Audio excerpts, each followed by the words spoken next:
Hello, this is Divya and welcome back.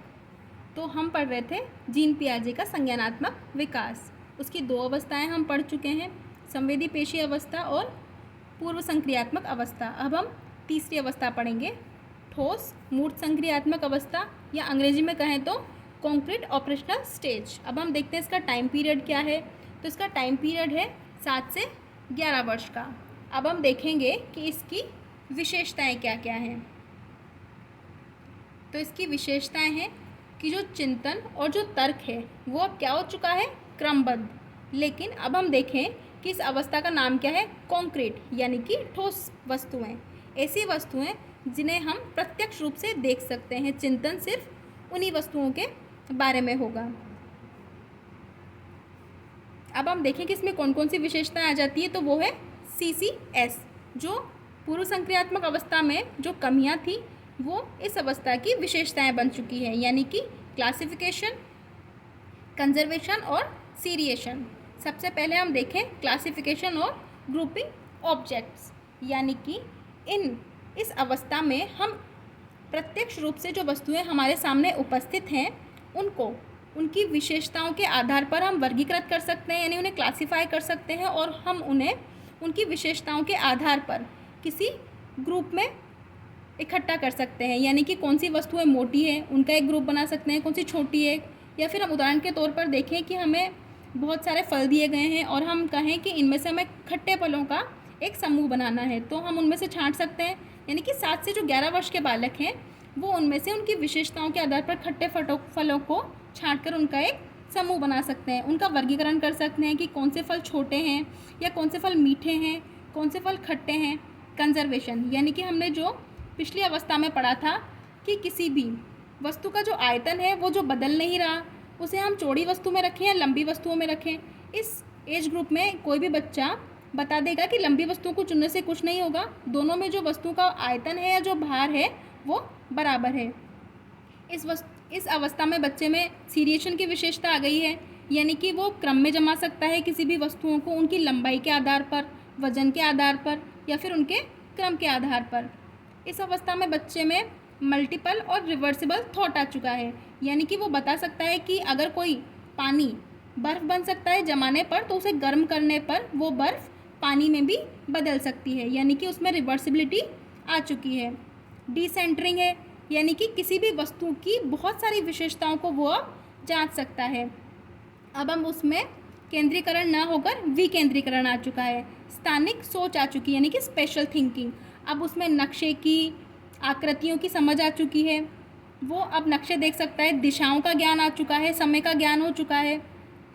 उसके बाद है आइडेंटिटी, यानी कि किसी भी अब समरूपता, यानी कि आइडेंटिटी कि वस्तु के आकार और रूप में परिवर्तन हो जाने पर भी जो उसकी मात्रा है वो समान रहेगी। उसके बाद है कौन सी विशेषता, कंपेंसेशन, यानी कि क्षतिपूर्ति, कि किसी भी वस्तु में उसके एक पक्ष में अगर कमी है तो उसकी दूसरी दिशा में अधिकता करने पर उस कमी को पूरा किया जा सकता है। उसके बाद है वास्तविकता की खोज कर सकता है बच्चा इस अवस्था में, और प्राकृतिक नियमों की अवधारणा को जान सकता है, यानी कि प्रकृति के जो नियम हैं। उसके बाद है इस अवस्था में तार्किक चिंतन प्रारंभ हो जाता है, लेकिन जो चिंतन है वो सिर्फ अभी ठोस वस्तुओं के बारे में है। वैज्ञानिक जो प्रैक्टिकल सब्जेक्ट हैं, साइंस है, उनकी में उसकी रुचि बढ़ने लगती है, यानी कि किसी भी वस्तु या घटना के प्रत्येक पक्ष में वो संबंध और एकीकरण की क्षमता अब स्थापित कर सकता है। अब हम अगली अवस्था पढ़ेंगे जो कि है औपचारिक संक्रियात्मक अवस्था, यानी कि फॉर्मल ऑपरेशनल स्टेज। इस अवस्था में उसमें पूर्ण रूप से तार्किक क्षमता आ चुकी है और उसका जो ज्ञान है वो क्रमबद्ध हो चुका है। अब हम देखें इसकी टाइम, यानी कि इसका एज क्या है, 12 से 18 वर्ष की। इसमें बच्चे के पास अब ऐसी वस्तुएं जो उसके सामने नहीं है, या हम कहें रीजनिंग जो है उनके बारे में भी वो बता सकता है। ऐसी वस्तुएं जो उसके सामने नहीं है उनके बारे में भी वो सोच सकता है। वास्तविकता और वस्तुनिष्ठता का विकास हो चुका है उसमें। अब वो बच्चा अब प्रयोग के द्वारा सीखेगा, विकेंद्रीकरण पूर्ण विकसित हो चुका है, यानी कि किसी भी वस्तु के सभी पक्षों के बारे में अब वो सोच सकता है।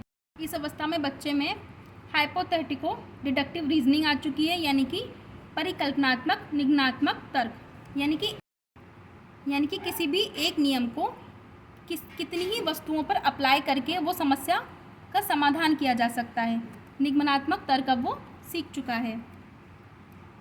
इस अवस्था में जो लोलक की समस्या उस पर प्रयोग किया गया है, इसमें उच्च स्तरीय संतुलन का विकास हो चुका है, यानी कि अब जो उसका संज्ञानात्मक विकास यानी कि जो मानसिक क्षमता है उसकी वो उच्चतर स्तर पर पहुंच चुकी है, यानी कि मानसिक विकास लगभग पूर्ण हो चुका है। इस अवस्था में बच्चे में भाषा और संप्रेषणशीलता जो है उसका पूर्ण रूप से विकास हो चुका है, यानी कि आप इस अवस्था के किसी भी बालक से बातचीत करेंगे तो आप देखेंगे कि वो परिपक्व या फिर कहें कि वयस्कों की तरह बातचीत करने में अब सक्षम है।